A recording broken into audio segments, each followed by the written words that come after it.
ଶ୍ରୀମନ୍ଦିରର ପତିତ ପାବନ ବାନା କାହିଁକି ପବନର ବିପରୀତ ଦିଗରେ ଉଡ଼ିଥାଏ?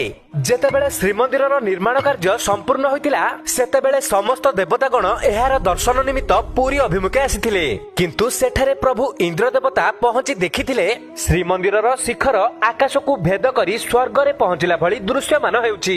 କାଳେ ତାଙ୍କ ଇନ୍ଦ୍ର ଆସନ ପ୍ରତି ବିପଦ ଆସିବ, ସେଥିପାଇଁ ସେ ମନ୍ଦିରର ଶିଖରକୁ ନଷ୍ଟ କରିବା ପାଇଁ ପବନ ଦେବଙ୍କୁ ଡାକିଥିଲେ।